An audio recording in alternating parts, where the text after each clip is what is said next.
देने वाला दान देने वाले पर एहसान कर रहा है, उसका दान ले रहा है, उसका पाप ले रहा है। किसी के पाप को लेना ये एहसान नहीं सामने वाले। तो दान देने वाला एहसान नहीं करता, बल्कि दान लेने वाला एहसान कर रहा है कि ले रहा है उसका दिया हुआ दान। इसीलिए दक्षिणा दी जाती है। आपने अपने आप को खतरे में डाला है, आपने मेरे द्वारा दिया गया दान स्वीकार किया है, तो क्षमा याचना के लिए दक्षिणा दी जाती है कि महाराज आपने अपने जीवन को खतरे में डाला, इसलिए दक्षिणा।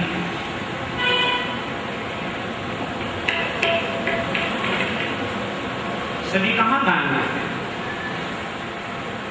और दान लेना शास्त्रों में मजबूरियां हर कार्य। दान लेना कोई बहुत मुश्किल है, दान लेकर उसको बचाना बहुत मुश्किल। कितना कितना जब पूजा बताया गया तो कहीं बचता है, नहीं तो दुष्प्रभाव अपना दिखाता है, दुष्प्रभाव दिखाता है।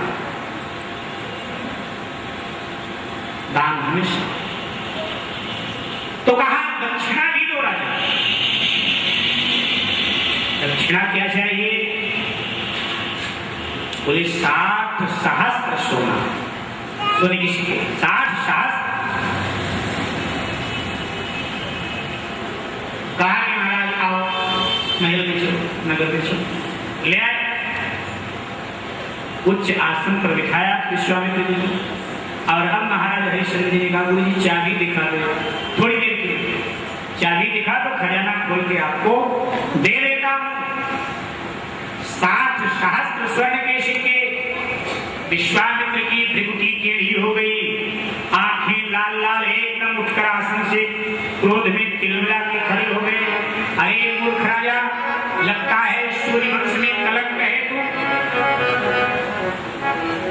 जब संपूर्ण चाबियां हमारी, तो ये राज्य तेरा कैसे, ये खजाना तेरा कैसे? सब कुछ मेरा है, तेरा कुछ। जितना की जोग जब तक सब राम नाम में है, जो भी धर्म का पसारा है सब राम शब्द के अंदर आ जाए। संपूर्ण भारतीय वाङ्मय को अगर एक शब्द में कहना चाहते हो तो वो शब्द है राम। राम बोल दिया, संपूर्ण भारतीय वाङ्मय उसमें आ गया, वो शब्द है राम। एक शब्द में भारतीय संस्कृति का, भारतीय वाङ्मय का, भारतीय विचारधारा का आपको परिचय देना है।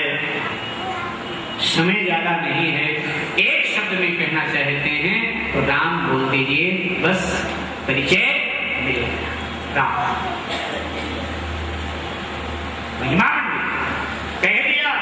जितना की जोग जब तक सब राम नाम में है, और वैसे तेरा विभूषण वैभव समझना साम्राज्य, वैसे तेरा विभूषण इस कुंजी लगान में, वैसे तेरा विभूषण कुंजी लगान में।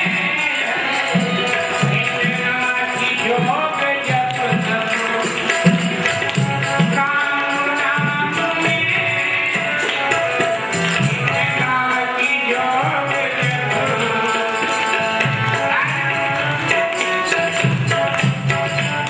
ये पूरा साम्राज्य मेरा है। जहां तक तेरा साम्राज्य वो सब मेरा,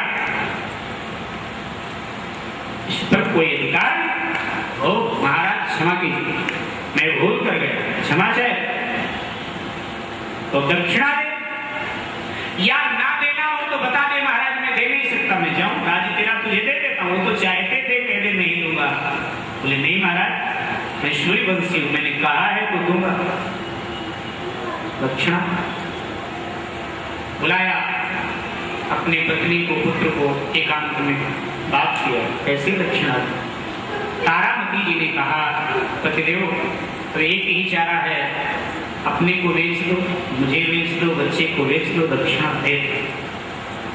धर्म की, सत्य की रक्षा कीजिए। ब्राह्मण देवता, अब सब कुछ जो मेरे पास था आपका, इसलिए महाराज ऐसा करें, हम 3 प्राणी हैं, हम तीनों को या तो अपनी सेवा में रखें। बोले हम क्या करेंगे तुम तीनों सेवा में रखकर, हमारे पास शिष्य नहीं है। बोले महाराज फिर या तो हम तीनों को बेच दो। बोले हाँ ये ठीक है, बेच करके हम दक्षिणा अपनी चुका लो। लेकिन ये राजसी परिवेश उतारो नहीं, राजा को कौन खरीदेगा? ये सारा परिवेश उतारो। हरिश्चंद्र ने कहा महाराज फिर भी सभी पूरा ये जो भारत है मेरा शासन, हाँ एक जगह छोड़, कहा काशी, संपूर्ण पृथ्वी पर मेरा अधिकार। हरिश्चंद्र का अधिकार संपूर्ण पृथ्वी पर था, तो विश्वामित्र का अधिकार भी संपूर्ण पृथ्वी पे हो गया। काशी छोड़कर, क्योंकि काशी को माना गया है कि वो पृथ्वी पर नहीं, शिव जी के त्रिशूल पर। काशी पर हरिश्चंद्र का अधिकार भी नहीं था। बोले काशी छोड़कर, ताकि संपूर्ण भूमंडल पर मेरा अधिकार है, काशी में ही बेचेंगे। लेकिन राजसी वस्त्र उतार दे। तीनों ने फटे पुराने कपड़े पहने हैं, प्रजा से मांगकर सारी प्रजा विलाप करने लगी, रोने लगी। विश्वामित्र जी को भला बुरा सब कह रहे हैं, ये कैसा संत, तो बड़ा निर्दयी है, महाराज को ना कह देना चाहिए, मना कर देना चाहिए।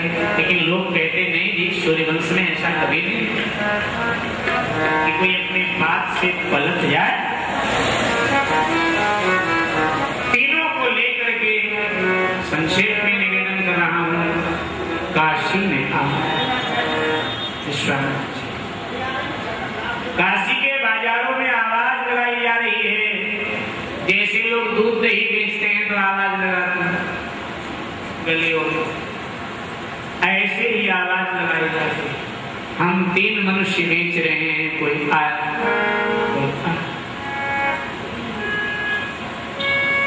एक मालाकार आया है, मालिक, उसको घर में चौका बर्तन करने के लिए कोई नौकरानी चाहिए। उसने विश्वामित्र से मुलाकात